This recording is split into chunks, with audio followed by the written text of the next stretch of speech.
There are a lot of strategic moves that you can make to lessen the blow of the no. You're listening to the Redefining Wealth podcast with Patrice Washington. In today's episode, I sit down with negotiation expert all the way from Copenhagen, Denmark, Malene Rix. She says that we don't get what we want, we get what we negotiate. Hey there, this is Patrice from patricewashington.com, where we chase purpose, not money. This You Deserve More series has been absolutely phenomenal. I am so excited to have you hear this interview. I feel like she's my girlfriend now because this is the second year in a row that I've actually interviewed her. First, it was on Facebook Live for the Earn More Money movement.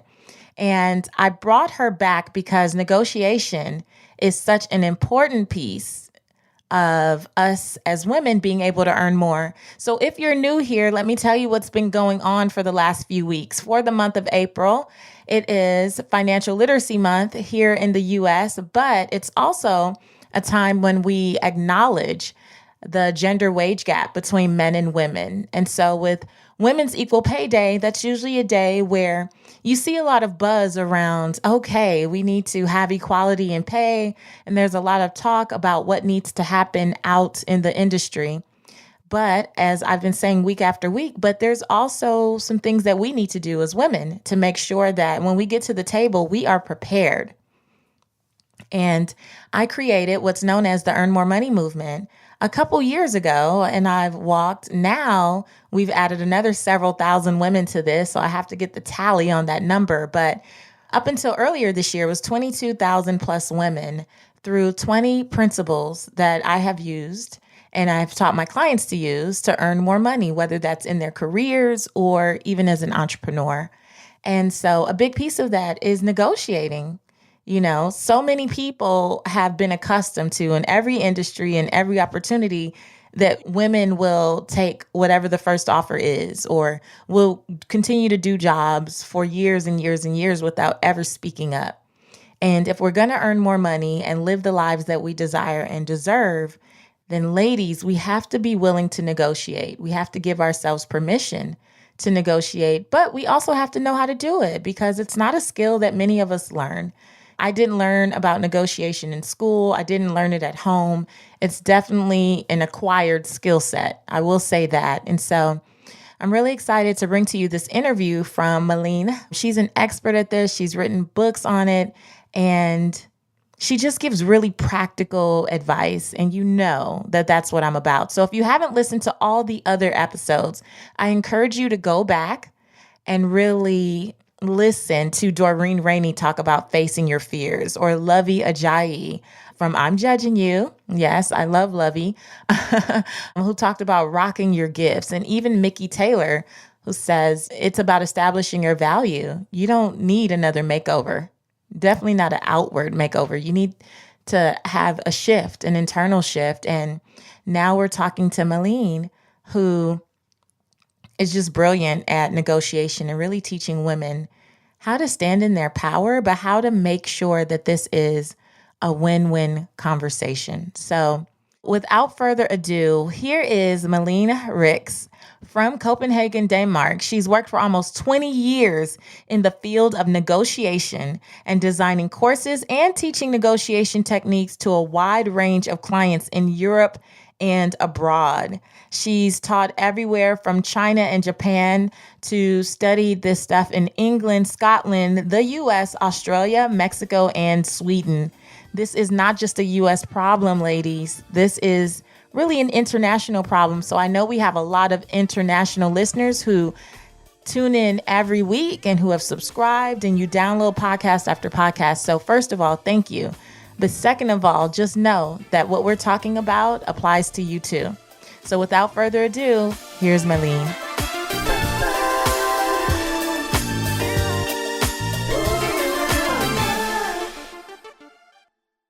Welcome to the Redefining Wealth podcast, Malene. Thank you. Thank you for having me. Thank you for coming back. I am so excited that you made time. I know it's nighttime for you. It is. And all the way from Denmark, you made time to join me again for this really important conversation. So, you know from last year that I am so passionate about helping women in particular earn more. Yes. And I found you really on YouTube one night, really trying to find someone who could really help me just share more about how women can be their best at negotiating. And I think I found one of the best in the world. So I'm so excited. And you were such a hit last year when we did our Facebook Live interview. They loved you. I'm so happy to hear that. That means a lot. All the way from over here in cold Copenhagen. So I wanted to start, as you know, one of the kind of principles that guides the Earn More Money movement and this whole You Deserve More series is the idea of negotiating like a ninja. That's what I say. I want women to be prepared for the negotiation process because sometimes I think we make it way too emotional. But I want to know from you, are there similarities first and foremost between how we negotiate or don't negotiate personally and professionally? Does this kind of cross over between our personal lives and professional lives? To me, the two are very closely connected because our working life and our private lives, they're interconnected in so many ways that it's difficult to say, well, I will negotiate in one way at work and in another way at home. And also, particularly when you negotiate something on your own behalf for work, you tend to also consider or think about your private situation, your private life, of course, that enters into all the thoughts you have about negotiating at work. So the two are closely interconnected. And the good thing about negotiation is that some of the best advice on how to be a constructive and strong negotiator, you can actually use those tools both at work and at home. So there are a lot of similarities and they're interconnected. And yet there are, of course, differences. And that has a lot to do, of course, with who you negotiate with. There's sort of a rule of thumb that the more you find what you negotiate about important to you personally, the more vulnerable you become in the situation, because you become more aware of the disagreement that lies within all negotiation. So sometimes I find that the negotiations at home, because they have more emotion involved and we are closer to the people we negotiate with, they become difficult in that sense. But at the same time, they can also become easier because we know people and we love them and we want to live with them. But at work, it's a different story, and we tend to also sometimes at work take things personally, even though it's a professional setting. But it's still a little bit more once removed. I mean, you presumably don't have the same relationship to your boss as you have to your partner at home. But you hope are not. still, no, I hope not. Well, you may have. But you still cherish the relationship to a certain extent, or at least value it. Most people do in order to be happy at work. So it's all about wanting to protect the relationship to stay friends. That's an important thing for most people to protect the relationship. And the more important the relationship is to you, the more vulnerable you become in a negotiation situation, because in negotiation we get no, we have disagreement. That is the nature of negotiation, is that once you get a no to something, then you can negotiate. But the no is always there. If there wasn't a no, you wouldn't be negotiating. You would just be agreeing on something. What are your thoughts around how women kind of react when they get the no? Because that's the thing that creates the fear, right? It's like a fear of rejection. We don't want to hear the no, but it's to our own detriment, because without the possibility of the no, we also don't know if we can get a bigger yes. That's right. And often I hear this from women, that they don't find it so difficult negotiating on behalf of others, but once they negotiate on their own behalf, it becomes a completely different story. And that has to do with what you're mentioning about getting the no We don't want that. So we try to avoid it, perhaps. But I also have to say that particularly when you negotiate your wages, your salary for yourself as a woman, you will probably, likely at least, get a stronger no to your demands than a man would. It has to do with how we perceive each other and what we perhaps historically expect of women. And a lot of it is subconscious and a lot of it has to do with bias. But we don't expect women to go in and make ambitious demands on their own behalf. So it's a little bit less accepted when a woman goes in and says, I'm wonderful, I'm the greatest, I'm better than everybody else, so please give me more money. It sounds different when a woman says it than when a man does. So this is all to say that, yes, a lot of women try to avoid the no, but it's also because we do get quite a few no's when we ask for something, particularly when we are being ambitious on our own behalfs. Does it make sense? Yeah, it does.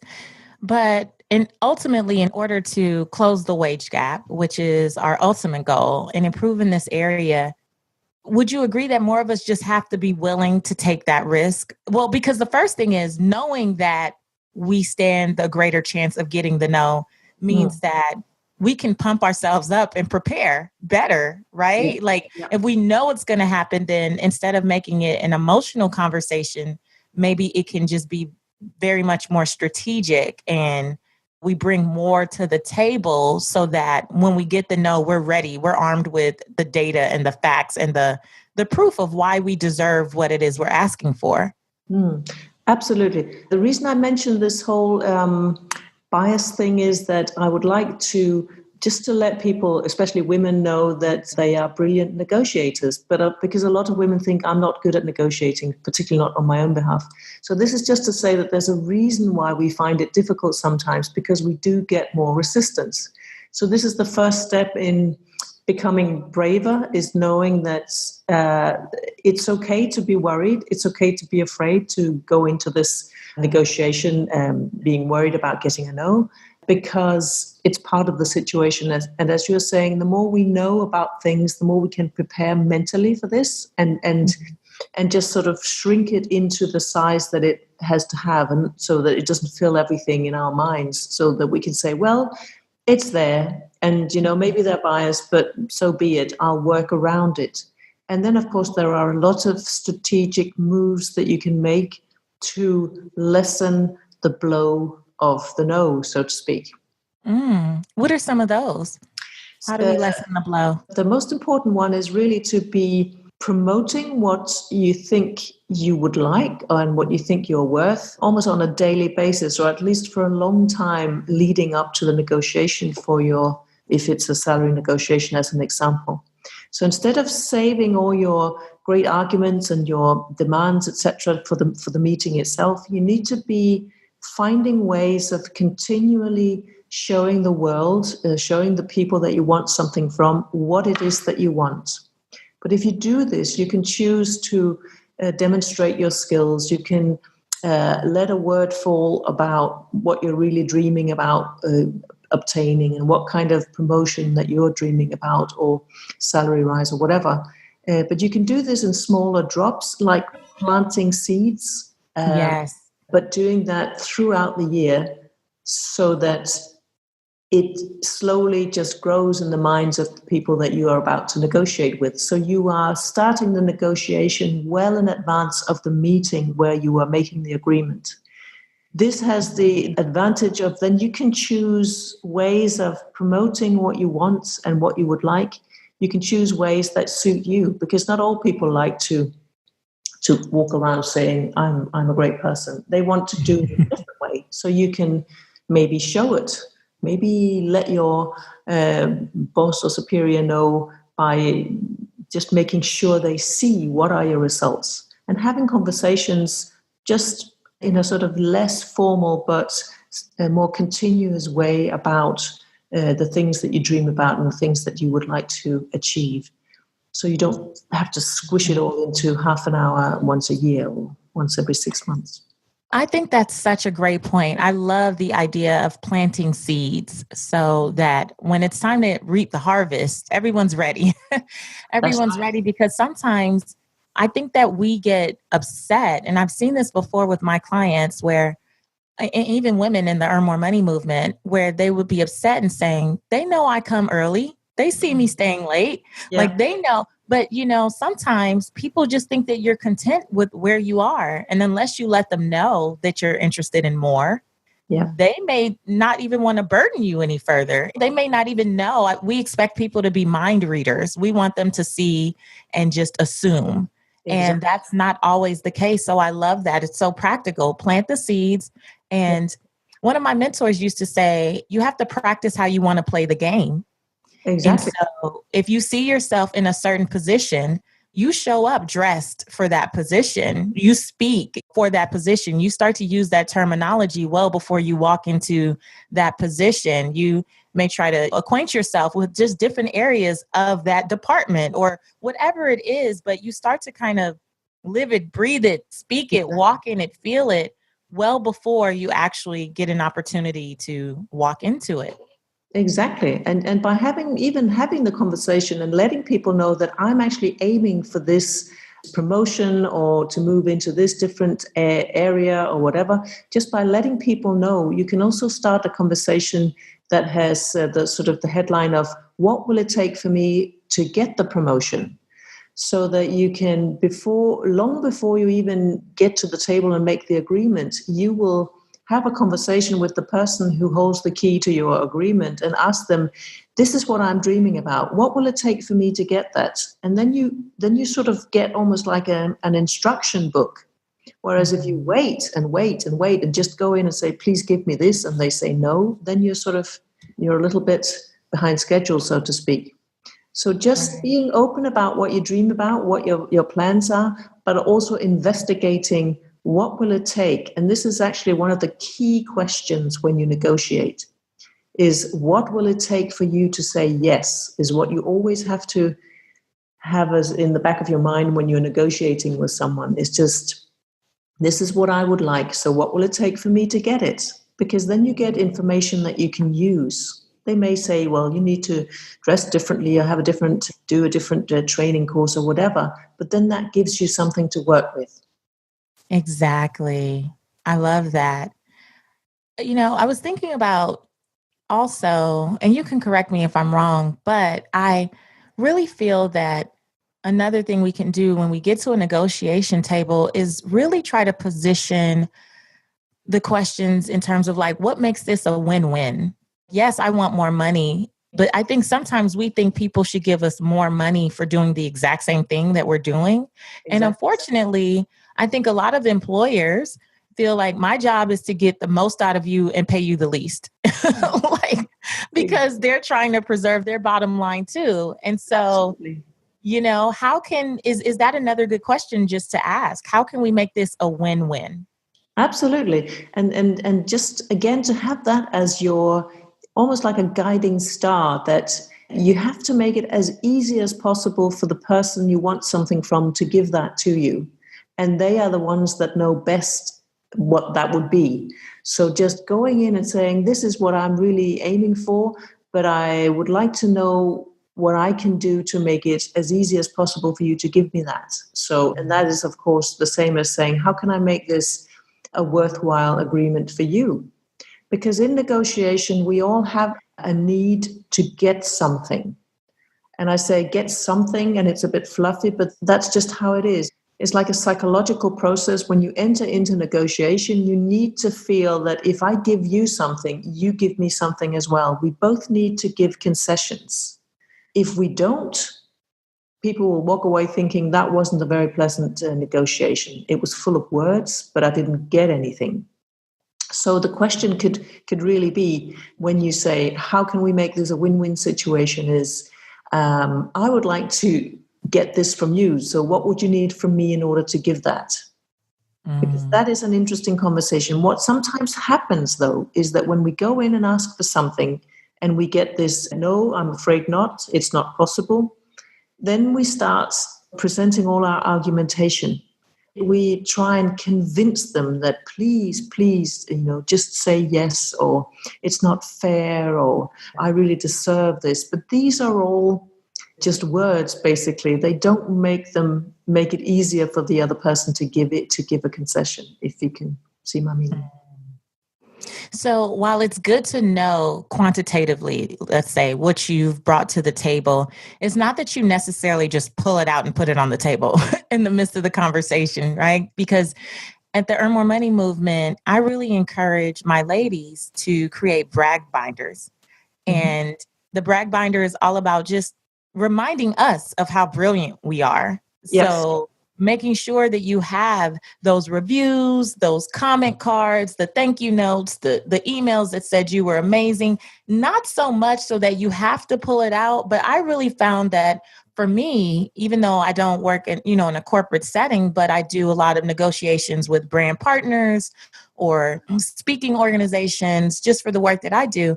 And sometimes I just have to remember who I am, that if I got the call, it's because I actually have something to offer. It's not that they didn't have anyone else to call, because sometimes we get so excited about even the opportunity that we forget that there's still, hey, don't get too excited. The deal's not done. You still have to negotiate, something that works for you both. So It's not about saying, I've done this, I've done that, I've done this. It's really more about saying, what would it look like, for me to get this, what do you need? I would much rather, as you're suggesting, I would much rather show my worth and let them know my results on a daily basis almost. Mm-hmm. Or for some people, it works well to organize it, to say to a boss, dear boss, I would like to keep you up to date with what I'm doing. How would you like me to present those results to you? So now I'm actually negotiating with my superior how to influence them, but I'm respecting their time, and it's not a hidden trick or something. It's simply that I would like to keep you up to date as my superior with what I do, my results. So this is a sort of it becomes like a routine of showing the other person what you're doing, which makes it much easier to then say, and I would really like something in return for that. I'm aiming for a higher position. I'm aiming for a higher salary, etc. But to make it almost like a habit to show the world what you do and what you dream about. And this is not about bragging and sort of running around just promoting yourself senselessly. It's simply, It's a service to the person that is paying you. It's just show them what they get for the money. And the added benefit of that is exactly what you're saying, that you are sort of convincing yourself at the same time that you're worth it. And this is what I call negotiating with yourself, which is really where it all starts. We need to believe in it before we can ask anybody else to believe in it. So it's a very, very important point that you're making. Yes, we have to believe it before we can ask anyone else to believe it. I know that you're working on a book project right now. You talked about that, negotiating with ourselves, that whole concept. Yeah. I have a lot of ladies who are in transition and they are looking to change careers. In my work, a lot of the women have been realizing that for so long, they've only been chasing money.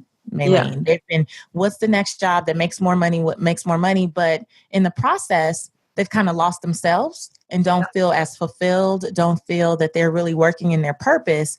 And now that they're looking to almost reinvent themselves and they're shifting, a lot of women have not given themselves permission yet to move on to that next thing. So when you talk about negotiating with ourselves and changing careers midlife, how does your work impact that? I'm writing this book because I find that when I do sessions with people one-on-one, it's very often what we end up talking about. We end up talking about their dreams and wishes for, or just what they are dreaming about and wishing for, because this is what motivates me, is trying to find the inner core of people that are people I talk to and say, what is it that motivates you? What is it that you're really dreaming about? Because that driving force will be the hand in your back if you want to make a change. And to me, negotiation is a tool to create change in a gentle way. I don't have to go out and start a revolution. I can negotiate a different and better future for myself. But I need to start at home with me and find out, what do I really, really want? And I find also, of course, that I'm 53 and I meet a lot of people, of course, my age and a little bit younger. And I find that a lot of people around the time when kids grow up and start moving away, they have time to evaluate and see, do I want to be doing this for the next 20 years? Or can I change my career? And a lot of people want to change. So we have conversations and they often take us back to, who am I actually? So what you're saying is the sort of finding meaning, rediscovering the meaning of work. It's not just money, it's so many other things. And that's an important part of the book that I'm writing. It's almost like a first step is trying to find out, who am I? Because we've been busy with kids and careers and other people's demands, and all of a sudden maybe we have the time to say, who was I? And rediscovering that. And I find that a lot of people sort of backtrack and come back and find an old passion. When I was 18 or 19, I was really keen on XYZ, and midlife, they're sort of revisiting that and saying, I would love to get back to working with that. And this is a really good starting point, I think, for trying to find out. So if I'm not going to continue in my current job, what else can I do? Is to find out, who do I really think I am? Mm. Do you find that when the work is more purposeful, it becomes a bit easier to negotiate? Like once you've been able to negotiate with yourself and get crystal clear on who you are, what matters to you, what your purpose is, then when you go out into the world and it's time to negotiate, do you think that it becomes easier because you're just more confident that I know that this is who I am? Or is there still kind of a difficulty there?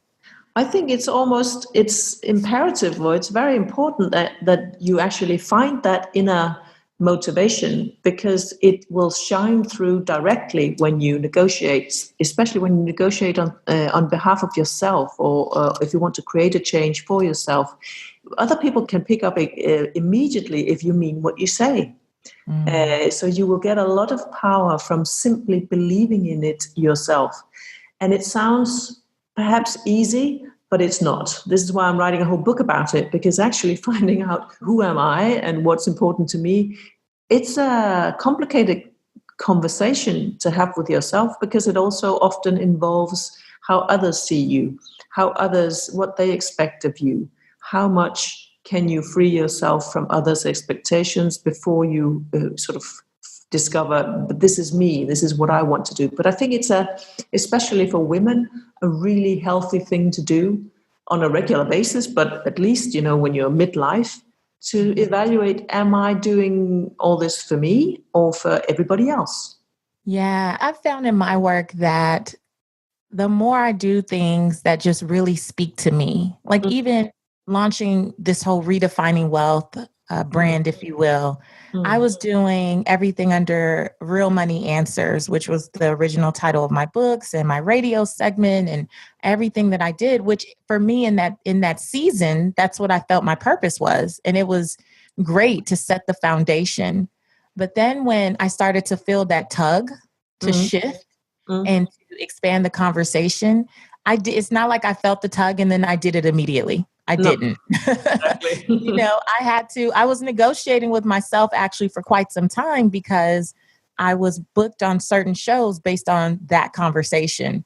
I was getting invited to the same conferences or the same events year after year where I was making good money doing that conversation. But after a certain point, it felt like I was betraying myself. Yeah. I was like, this is not the message that you were given to speak in this season. And you have to be okay with that. And initially I was scared, because I built a really great audience around that message. I can say honestly, once I got over the hump and just said, you know what, I have to do it afraid. I have to push through, because this is what is just on my heart, so heavy. Like I have to move through what's on the other side. And of course, it's still developing, because all of this is still relatively new. It's been maybe 7 months at this point. But now that I'm on this side, I'm like, oh my gosh, I wish I would have done it sooner. Yeah, I can see It's that. like it's a breath of fresh air. And it's been amazing to see how other people respond to it, because I was passionate before, but I am 20 times more passionate about this conversation. Like, Yeah. this makes me so happy. And it's taught me to stand in my power, even with the negotiation process, because I think, to your point, people can feel the energy and the enthusiasm. And I'm so pumped up that they're like, yeah, sure. Mm. Like, let's do it. What do you want to Mm. do? So It's just a really important example that you're bringing, because it is a long process, but it can be like almost a parallel process where I often encourage people to start small, stay in your secure environment, for a while if you're not sure about your direction, but make little experiments. It's almost like you have the big train track, but maybe you have a path along the train track that you're testing out. How is this going to work? Can I experiment with things? Can I do smaller project? Can I test things in certain ways so that I don't sort of jump off my track that I've had for many years and just go wild on something new? But I think it's natural and to be a very human thing that we want to be safe and secure to a certain point. And some people also, of course, have to think about money and security as such. But it's also just showing that we can't always think our way to a new career or a change in career or a change in lifestyle. We need to go out and try stuff and find out this works, this doesn't. Because sitting at home at the desk and thinking and just saying, I will now think my way to a better life, I don't really believe in that so much. I think we need to go out and test stuff.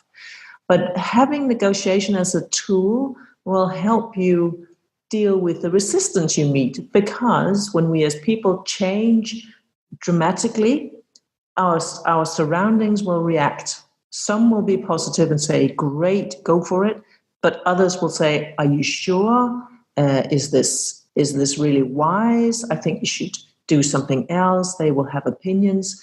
So in order to work with the disagreement or the resistance, negotiation is actually a really good tool, especially with the people who are depending on us, like our partners or families. And they're the question that we were mentioning before also works. What will it take for you to accept that I will change my career? You could say to a partner. That's good. Because I think, to your point, that's another thing that keeps us kind of trapped, if you will, in an ongoing cycle, possibly of unfulfillment, because people who want to change careers, especially midlife, when you've been known for something for 10 years or 20 years and you want to do something different, that goes back to that negotiating on a personal level. Like, what will it take for you to accept this shift? I think I think that one question is going to save some marriages. I hope so. No, but this is really, instead of saying, why not? Why can you not let me do this? And this is typical you, etc., then just respect the fact that when you start to change, people will react. And they may be a little bit worried and say, who is this new person emerging? I thought I knew her. But allow them that insecurity by taking care of it and just saying, I know this is new territory, but what will it take for us to be able to do this so that I can experiment and see if I do it in small steps, would that work for you, instead of, just dropping everything and going to France and opening a hotel or something. I think it's easy, or it's important to test. And in my book, I will be writing about design thinking, which is, the way designers think and work is that they constantly test things. They make prototypes and they test it and they fail and then they improve it and then they try it again. And this is really, I think, a pretty nice way of thinking about changing your career midlife as well, is to try it out. To sort of circle back to what it all comes from, I find that people who change drastically, career midlife, are almost always motivated by an inner feeling of, I want to I want my life to be meaningful on a higher plane, not just in the sense of making money and having lots of material things. When you decide to really do this great change and improve your life in this way, I think a very important driver is the inner motivation. And this is also something that I'm very interested in at the moment, is the whole motivational psychology of, what drives people, what makes them happy, what makes us happy. Mm-hmm. Yeah, I'm really into the financial psychology piece as well. The same thing, like what drives us to make the financial decisions that we make. And I really love what you're saying, because as someone who's had to reinvent myself, and my husband's actually in a place right now where he's reinventing himself. Yeah. And I love the kind of getting into action and taking the baby steps. Like, I think so often we despise the baby steps when, especially with social media and Google and the ability to see someone perhaps doing what it is you want to do, but you're seeing the version of them 10 years into what they're doing. Exactly. Or 5 years into what they're doing. And so you want that. And I think sometimes that scares a significant other. Yeah. When you jump and you want all of that, and they're like, wait a minute, show me like a glimpse of what this looks like. So before you can jump into brand new website and you want a photo shoot and you want, to rent a venue space and have a conference with 500 people, maybe show me you getting 10 people successfully into a room and getting them excited. And so often we despise the baby steps. I'm all about it, because I think more than anything, you can't sit and think about it. You can only test it out if you're actually doing. And absolutely. I think that the magic is in the momentum that's built. If you do one thing, okay, that kind of went well. Now let me add to it. I'm the designer, right? So I'm tweaking, I'm adjusting, I'm improving the processes, but that comes over time. So it's okay to build this out while you have the security or safety of something else, right? And I think that your partner or whoever's depending on you, once they start to see the little wins, then they can really take hold of the bigger vision with you. Absolutely. And once they start seeing what you look like when you work with something that truly motivates you from the inside out, then they will never want to go back to the person you were before. And this is really interesting when I talk to people, when I have my advisory sessions and I talk to people, it's so clear to me by just looking at people's faces if they are motivated from within or from without, so to speak. I can tell when people start to shine, that's when they start talking about something that they really do care about. And that inner drive is one of the best. It's a really great basis for any kind of business in my world, is that you are driven by something that you believe in. And it's not the same as then you have to work for free for the rest of your life because you're doing good in the world. No, it's more making things match. I don't see a mismatch between working with what you truly believe in and making money and making a living. I think those two are actually closely connected and go really well together. And my gosh, I love that you said that, Malene. I love it, because that's what people get confused. Oftentimes I hear from women that say, I don't feel good charging people for my gift, for my God-given gift. And I feel that God gave it to you as a gift so that you could use it to build wealth, not to give it away all for free and then still have to worry about very basic necessities. Because it's hard to have the shine that you talked about, or have that light when you're always in struggle mode too. Exactly. When you negotiate your way forward, which is, you have to make agreements with the people around you and with, if you're starting a new business or changing your job or career, you will have to make a lot of new agreements with people, which is basically negotiation. But if they meet someone who's driven by an unstoppable energy, the energy that comes with believing in what you do and believing in yourself and that you're doing good in the world or that it's meaningful to you, then you can exchange that for a lot of value, if you see what I mean. You become valuable in your own eyes and you present yourself as valuable. So it's easier to say to somebody else, and this fantastic shine is actually, it costs money, not for free, as you're saying. But it is a value. It's so much easier for people to see that value if you believe in it yourself, and it is grounded in true internal motivation. I love that. This shine comes with a price tag, basically. Like you can't get all this shine for free, unless I choose to volunteer. Yeah, it's very exclusive, and most people will be much happier to pay for somebody or somebody who believes in what they do and do it well, than someone who is just struggling to deliver something that they think others want. So I think in terms of negotiation, making sure that you believe in what you are wanting for yourself, but also what you are offering, that will make you a much more powerful negotiator, almost automatically. Yeah, unstoppable. It's undeniable. That's the word. It'll make you so irresistible and undeniable. Yeah, that's right. Because you're so much, if you come off that way, you definitely, like, we want to work with the happy person. We want to work with the person who seems fulfilled and excited and energized by what they're doing. No one wants to offer up extra opportunities to a miserable person. I just don't think, if there's a choice, if there's a choice between you and a few other vendors or a few other coworkers, and you're the miserable one, even if you're smarter, you're pleasant to be around. And I'm definitely always going for the more pleasant person. Exactly.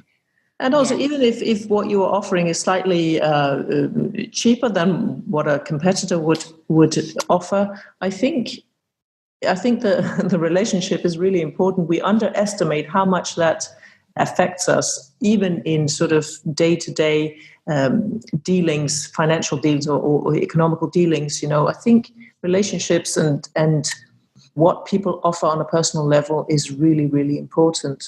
But I just want to make sure that people understand that it's not an easy thing to do. But once you have discovered that you need to change and that you need to find a different path, then I think that decision in itself, that negotiation with yourself, will give you some mileage in this process, because you have a hand in the back, because you've decided with yourself, I'm not happy enough. I want to be happier. So this will give me the hand in the back to then start on the journey, which may take a while, and it may take a few tries and experiments that fail. You have to be prepared to fail as well, and that's why the baby steps are good.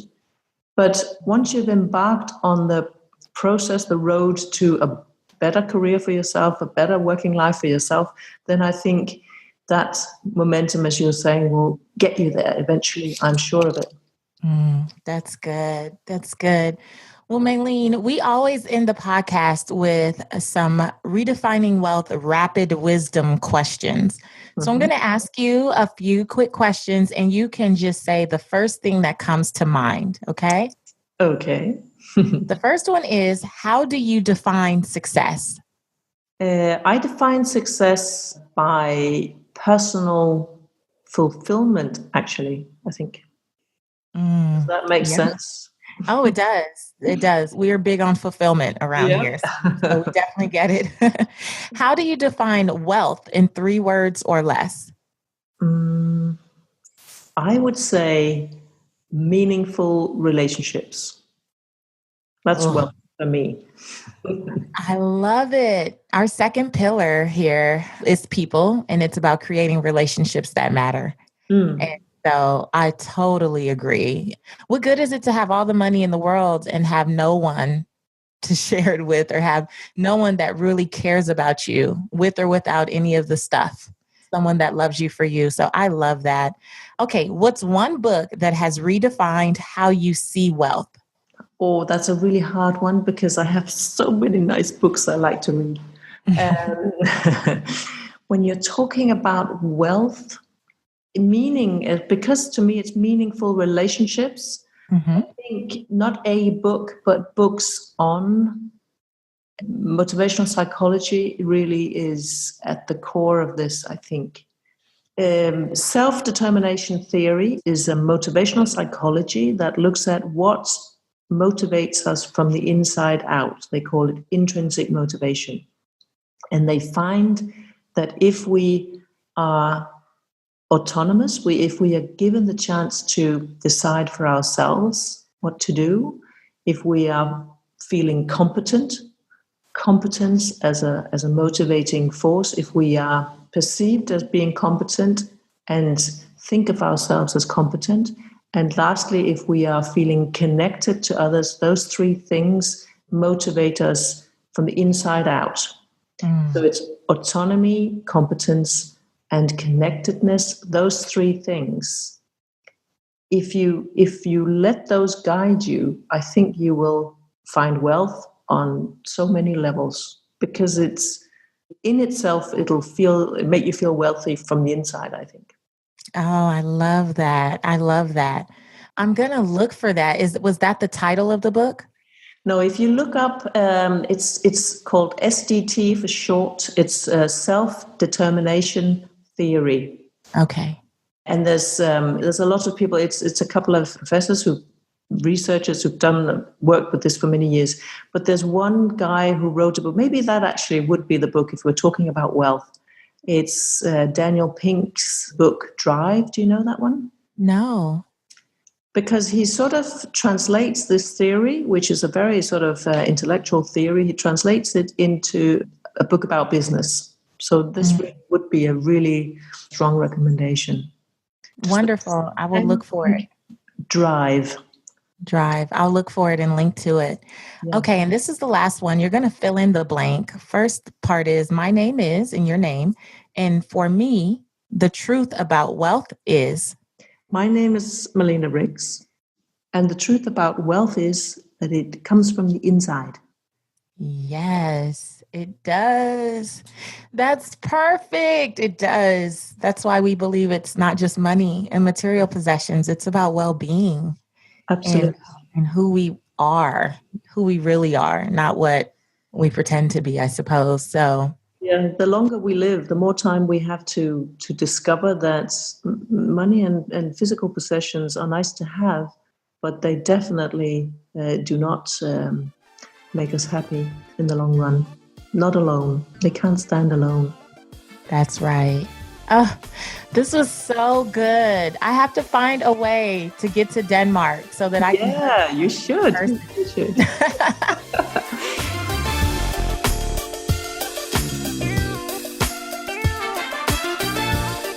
All right.